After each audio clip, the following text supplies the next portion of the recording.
You all come back from that break. So if you just tune in, you are still watching the national platform right here on Omi Television. We are streaming live on Facebook at Omi TV Official. So the president of the Ghana Hemp Association, Nana Agyemang, has joined me. I know most of you know him to be a sports journalist, but he will explain things further for you to know him today. Nana, you're welcome. Thank you very much, brother. Where have you been? I'm here in Ghana. Okay. Yeah. Have you abandoned sports journalism? Oh no, absolutely not. Okay. That's not the case. But you still have to feed yourself, don't you? Does it mean journalism doesn't feed?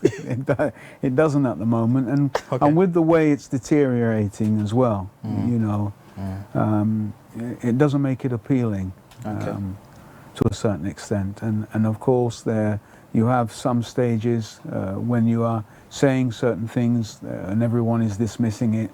You have to leave people to find their fate. And you know, we did really, with all what happened with Anas. Fate came knocking at the door. And so all the previous concerns that were ignored before and people being branded as haters and things like that, you know, the chickens came home to roost. And really there was something there.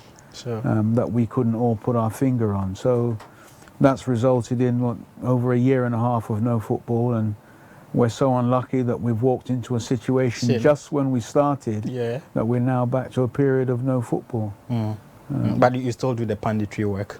Well, yes, if I'm called, and I produce a radio program, a 30-minute radio program on A1 Radio up in Bolgatanga. Oh, okay. Yeah. Okay. It's presented by a lady called Hummel. I'm sure you may know her. Yeah.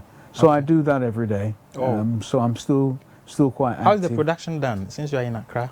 Oh, but come on! I mean, So how are you streaming live on Facebook? Anyway, I get you, but sometimes your physical presence is needed. Anyway. No, we work it out quite well between myself and Hummel. We've learned, because it's not. We've been doing it for now a couple of years now. So over the time you have your hitches and your ups and downs, and I think we've resolved these things very well. So although I'm not there, she still can go ahead and deliver the show. And more often than not, she calls me on the show anyway. So it's working quite well. It's okay. Okay. So let's zoom into why you are here today. How did you become the president of the Hemp Association of Ghana? Well, basically, it's a story that kind of begins about 4 years ago, and probably even more. But that was much more informal. We started getting involved with the discussion about changing the bill. There's a parliamentary select committee that you had to attend, and there were various other government agencies we were speaking to about it, like Food and Drugs, Ghana Standards, etc., etc. And with what was happening at parliamentary level, it was becoming clear that what they need was a groundswell of positive opinion coming from the public and other civil society organizations that would help them to push this bill through. So we basically formalized the process, registered the association, and started to push a positive narrative out there about cannabis so that everybody could see and everybody could judge for themselves. Of course, you've got people who are totally against it, and I believe because they're misinformed, to be perfectly honest with you, because there's nothing wrong with the cannabis plant at all, nothing at all. But they've been misinformed, and we have been misinformed for years as well. The general public of Ghana still remains misinformed, and we still have to go to all the regions to hemp-educate them about the whole thing. Because hemp-educate. I like that. Because you know, when we talk about Indian hemp, we tend to get the terms mixed up, because hemp is something that you don't smoke. It's for industrial purposes and medicinal purposes. But if we talk about hemp, we believe we're talking about the the material that you smoke, as you say, marijuana. Okay. Or we say weed, some say ganja. Sure. You know, there's lots of different names. I want you to actually give us the distinction. I will. So we get a bit confused. As soon as we hear the word hemp, hands on our head, it's all about smoking. People are walking up and down the street semi-naked, and they're mad because of this. It's all a fallacy. None of it is true. You know, in Ghana, 2.5 million people smoke cannabis every day. And the fact of the matter is, while society would point at the Rastafarians and say they're the ones smoking it, it's not true, because we don't even have 50,000 Rastafarians in Ghana. Okay. Yet 2.5 million are smoking How did you arrive at that figure? What, the 50,000? No, the 2.5 Oh, million. it's research. It's out there. It's on the net. It's on. There's a league. There's a league table. Ghana is amongst the top 3 consumers of cannabis. So I'm not just making it up. 2.5 million people smoke 50,000 cannabis. No, there's definitely not 50,000 Rastafarians in Ghana. Come on. Yeah, I get definitely not. Sure. So who's smoking the cannabis? So since, you know, it's not the Rastafarians, who's smoking the cannabis? Well, I can tell you who's smoking the cannabis, 'cause you look like a cannabis smoker, and the rest of the people here who are in the studio, you all look like typical cannabis smokers. Because that, and no disrespect to anyone, because when you consider the figures and the fact that you only have, we'll say you only do have 50,000 Rastafarians in Ghana, then you're still left with 2.x million. So everybody's a potential you understand what I'm part saying? of the 2.5 million. Yeah, so since it's not the Rastafarians, it must be those who don't look like Rastafarians, and essentially those who don't look like Rastafarians comb their hair, because that's the look we're talking about.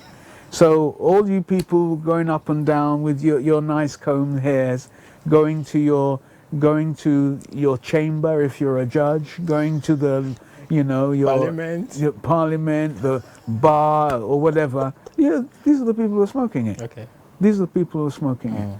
So, but having said that, it's not bad anyway, because those people are not mad. No.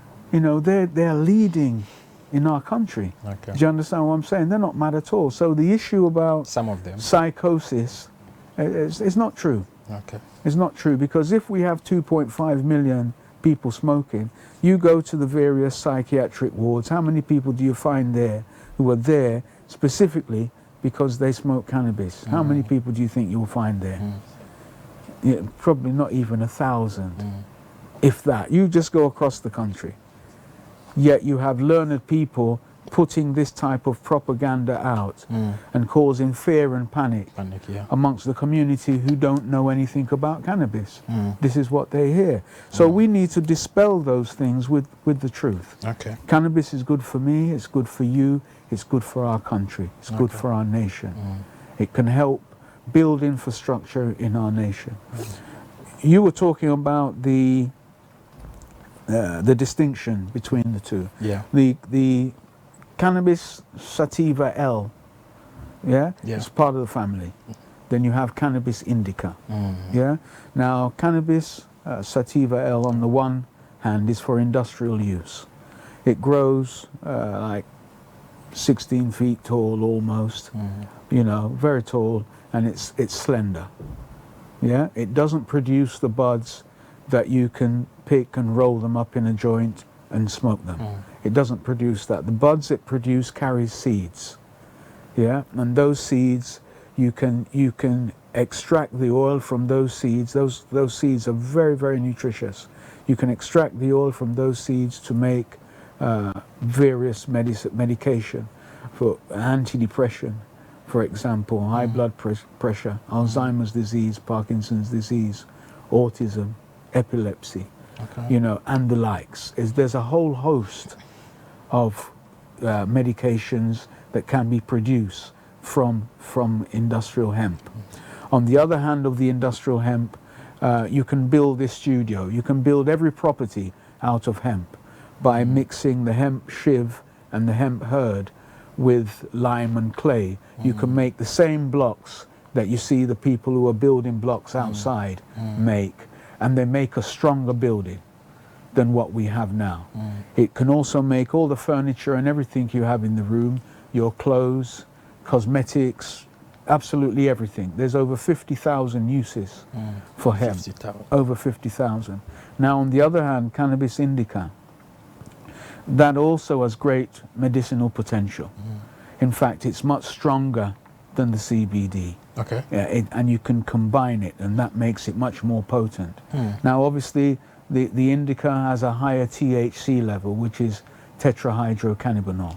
And that is the content that, if you smoke it, makes you feel high, makes you feel good. So it's got the medicinal compounds in it, and the tree only grows to about 6 feet tall, or 7 foot the most, 6 feet tall, but it grows out wide. Okay. And it produces the buds that you can extract the oils from to make the medicine, and you can also go through a drying process with it and crumble it up and smoke it. Yeah? So basically, the law is speaking about industrial hemp. It's not talking about marijuana, because the headlines were misleading for everyone. It was saying, you know, Parliament has legalized cannabis and, you know, all these kind of things. It's not the case. They've legalized or decriminalized cannabis sativa. That's what they've done. And the uses of cannabis sativa is, as I've just explained to you. So there are medicinal properties, and it can be used for industry. In fact, we're on the verge of an industrial revolution if we really pick this up, because I've said it to the government time and time again that if you really want to embrace one district, one factory, the way forward is through hemp. I'm telling you, because even the textile industry, we've got a lot of problems with the textile industry, and we can't pay because the price of production is quite high. Now, do you know if you grow industrial hemp, you can make the fabrics that is required to make your shirt, your trousers, or whatever, and it's significantly much more cheaper. So I want us to know that we're on the verge of an industrial revolution here, and it's very serious. It's something that can stop our leaders from flying across the country with their cap in their hand, asking for people to give donations in order to run our country. Do you understand? So it's very important that people understand that. I'm not here to propagate any falsehood. I'm here to tell people exactly what's going on. The examples are quite clear at the rest of the world, Canada, America, Holland, etc., etc., etc. It's too well known what is happening in the west of the world, but we seem to catch on last all the time. But that's not a problem. We need to catch on, and we need to embrace this and understand that this is a pivotal moment for us as Ghanaians, and understand that it's an industrial revolution that we shouldn't allow to pass us by. Okay, so you told me you got involved almost, I think, 4 years ago. So I want to believe you've been working behind the scenes to help this come to a realization.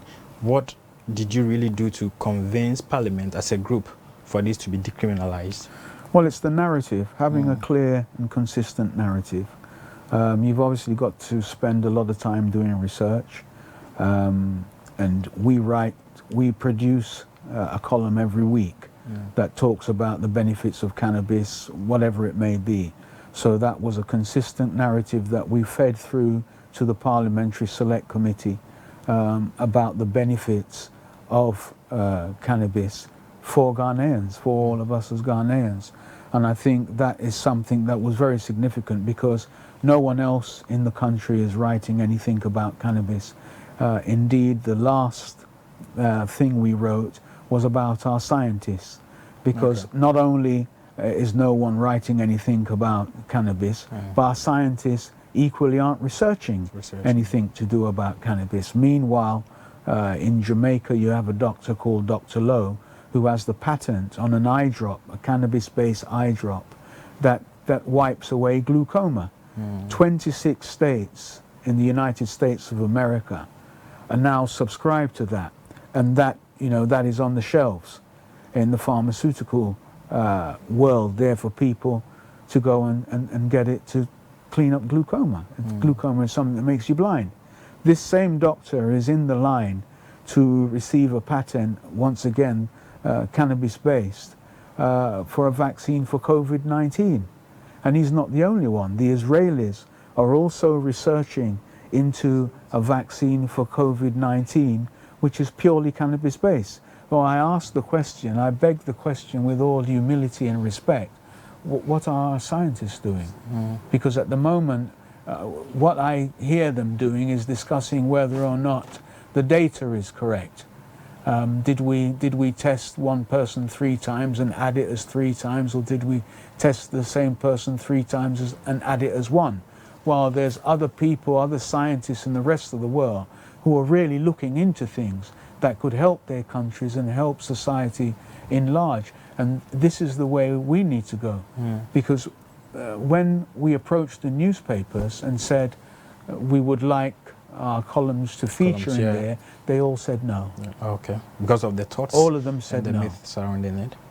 You know, so that was one way. Okay. And of course, as I say to you, we were in correspondence with the Food and Drugs Authority, the Ghana Standards Agency, Ghana Export Authority, and various other government agencies and ministries. So that's the type of process it takes. You've got to be liaising with those people all the time, because the fact of the matter is they're not the experts, they are civil servants. But we are the experts. Okay. Do you understand? And so that's what we've done, and we've got the bill through. Okay. Do you have something in the work to show us? Yes, I do. Okay, let's see. Well, first of all, the bag itself is made out of hemp. The bag itself is made out of hemp. Out of hemp. Wow. You can't. Can I feel the Of course you texture? can. Of course you can. Why not? Oh, okay. Yeah. Nice. The bag itself is made out of hemp. People always astonished by that, but they shouldn't. They shouldn't be. And let me show you this. This is what the finished product of hemp can look like. Wow. That's hemp. Nothing to do with smoking. Everybody smells it, but it doesn't smell like weed. These are some like jute sacks that are on sale right now in the China Mall. Okay. So what are they used for? Well, I don't know what they're used for, but I went through the China Mall and had a look through, and they had them there. Wow. You know. So these are all made from hemp? Yeah, it's all made from hemp. There's some cannabis chocolate. Okay, chocolate? Yeah.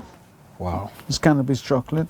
I bought this at Top Up Pharmacy, organic hemp protein. And that's, I think that's, it was about 300 or something. It's expensive. Okay. It's expensive. Then this is skin lotion. Skin lotion? Yeah, that's hemp skin lotion. Not a produce of Ghana, not yet. Okay. This is body wash, hemp body wash. Body wash, okay. Yeah. These are products that I use at home. Wow. I get them sent in from the UK. So how That's effective are they? hemp shampoo. Using them to bath? Well, it's fine. I mean, you know, have you ever asked yourself how effective the soap is that you use at the moment? Have you ever asked yourself the question there? You know, some of them are very peculiar. You use them and you get to know they work effectively. Well, they work effectively. Okay. This is a hand cream. Okay. Hemp hand cream. I bought that in Ghana as well. Wow. I bought this in You bought Ghana. them in Ghana? Yeah, I bought this in Ghana. This is a CBD oil. Okay. This is good for epilepsy and autism and all that kind of stuff. This is over 300 Ghana. Wow. Yeah, I bought that here. 300 Ghana. They're quite expensive. They're quite expensive. Here we have some hemp soap again, different to that. I'm sure I'll definitely get one of these. That's produced here, actually. That's produced here. And I think that's all I've got in my bag of tricks for today. But you know, that's just some. These are just some of the products. So everybody needs to understand we're not talking about smoking. We're talking about industry. Okay. That's what we're talking about. I think the issue about medicinal marijuana and whether people can use it for adult use is another conversation that we need to have. I think it's important that we focus on hemp as an industrial product and the byproducts that can come from it, and also look at the medicinal benefits as well. With hemp, It's environmentally friendly because let's say you build a house out of hemp. It absorbs the carbon dioxide from your car or your lawn mower or wherever it's coming from, and it holds it within the walls until the temperature is cooler before releasing it back into the atmosphere. Normally, as it stands now, everything just goes into the atmosphere.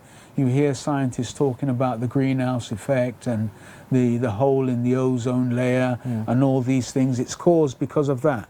So if you had communities and indeed cities where the properties were built out of industrial and hemp, then you're going to have a much more cleaner environment. Do you understand? So then how do we demystify these thoughts about the negativity surrounding this? We demystify it by studios like yourself inviting us in to talk to people about it. I think that we will also, once the lockdown is over and the restrictions on social gatherings are over, I think we also have an obligation to go to every single region to educate everyone about these products. I think it's vitally important. Not just these products, but about how environmentally friendly hemp actually is. Because where, for example, we have lands that currently cannot be used anymore because they were mining lands, big companies, small companies, doesn't matter if it's Galamsey or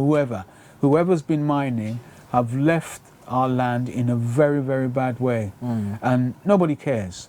The farmers, there are always farmers who were there first, and then when you come to mine, you give them some money for their crop that you're going to destroy or whatever, and then they go away.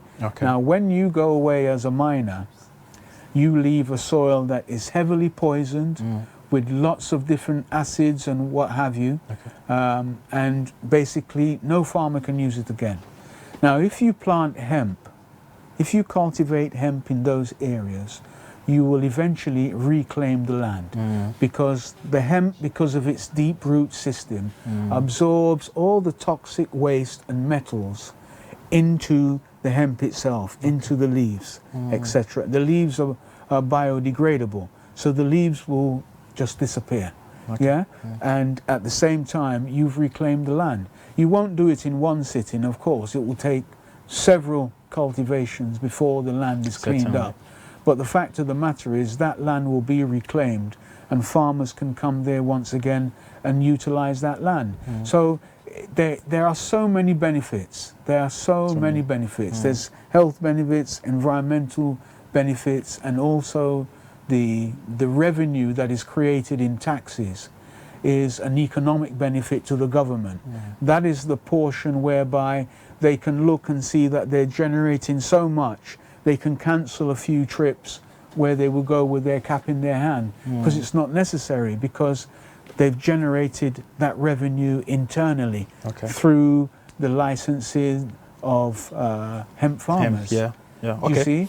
So they ought to be licensed to monitor the activity. They have to be licensed, yes. They have to be licensed. So how do you intend engaging government to make sure this education goes down well as the registration and all that? Well, I think the engagement is ongoing. It's ongoing, it's ongoing.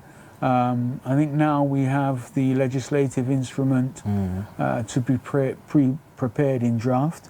I would anticipate that somehow I would have a window of opportunity into that LI for some form of consultation and or contribution, and we'll take it forward. We'll take it forward like that. There's still some work to be done, but I want to assure people that this is good for them as much as it is good for me. It's good for Ghana, and it's things like this that the government needs to embrace if they're serious about one district, one factory. Even planting for food and jobs, this comes into it. Planting for food and jobs. Especially within our villages. Especially. So, any government that's really serious about the promises they make about empowering our people and building the capacity of our people, they need to be sitting down with the Hemp Association of Ghana so that we can plan ahead 5 and 10 years ahead down the road to see how we could lift everybody up. Because, one of the things that rang clear over this COVID-19 thing is that we learnt a very serious and important lesson. And the lesson we learnt was when we said lockdown, we didn't realize at the time that 2/3 of the country didn't have anywhere to lock down. So they were still out there. We understand that now, but isn't that an indictment on governments now and past governments? Because where are the low-cost houses? You know, where are the low-cost houses that the market people and the KAA and all these people can have access to? There is none. But we've heard election after election, people talk about low-cost, we're going to do this, we're going to... So we're exposed. Yeah, but it hasn't materialized. Sure. And so now we have to just go about our business as normal and just hope that, you know, with the mask and the gloves that you don't get anything. Okay. Do you understand? In fact, but we can build a lot of low-cost housing out of hemp. That's the point I'm making. It's really low-cost housing. It's affordable as well. The market lady can afford it, you know, and the carpenter can afford it, the plumber can afford it. Do you understand what I'm saying? The fitter can afford it. At the moment, what we've got, 2/3 of our society can't partake in. But with hemp, we make that possible. I think we would have to continue this conversation another time. It was really a pleasure having you. But finally, before you take leave of us, I want you to look into this camera, talk to our people for them to get to know, indeed, the positivity associated with the decriminalization of cannabis in the country, and for us to look at it from a very positive side of it. Yeah. Well, the decriminalization, indeed the declassification, is nothing new. It's something that's happened across the world. It conforms to a universal standard. The THC within the hemp is 0.3. It can do actually absolutely nothing to anyone, and no one will attempt to smoke hemp. It's all about the industry. It's all about lifting up every single individual in Ghana. We can all play a very important role in the industrialization that we're going to go through with hemp. There are some of you that make all different kinds of things. You can make them out of hemp, and it'll be cheaper and it'll be easier for you to make much more than what you make at the moment and have a much larger distribution. Medicinally, lots of you have children who have autism and epilepsy. You've been taking certain drugs for a very long time, and you can see that your child, who is now even an adult, still suffers from epilepsy. What you need is good CBD oil. It will help with the epilepsy, it will bring the seizures down and eventually control the seizures so that they don't ever happen again. There are so many people out there with high blood pressure, Alzheimer's, Parkinson's, and other degenerative diseases. What you need is real medication that comes from the cannabis plant, and not what is being drummed up in the science lab and being fed to you as this and that and this and that. It's not what you need. What you need is cannabis. It's good for me, it's good for the person who's interviewing me, and it's good for all of you Ghanaians out there. So don't get caught up in the propaganda. This part of the bill that has been proposed is not dangerous at all. It's something that we must take advantage of because it can help lift us all up as individuals, and in doing so help lift up Ghana as a nation. Thank you, Nana Kweku Agyemang, President of Hemp Association of Ghana, right? That's correct. It's a pleasure joining us and getting to educate us more on this. I think on a different platform we'll get to talk more on this and get to continue the education so that we wouldn't promote the negativity but get to push the positive aspect of Hemp Association of Ghana. Kindly say hi to Clyde Collins for me. He's a colleague. He was a colleague but at the Ghana Institute of Journalism. Okay, so hi Clyde. When you meet him outside. So up next we have Mohammed Taufik, who is the Partnership Director for International Center for Strategic Alliances. He will be live on Skype from UK. He's going to discuss the implications of COVID-19 on the business or banking and financial sector. So he'll be joining us. We just hope our network will not disappoint us so that we'll have him on Skype to discuss that. So after that, Mohammed will join us via Skype. Stay tuned.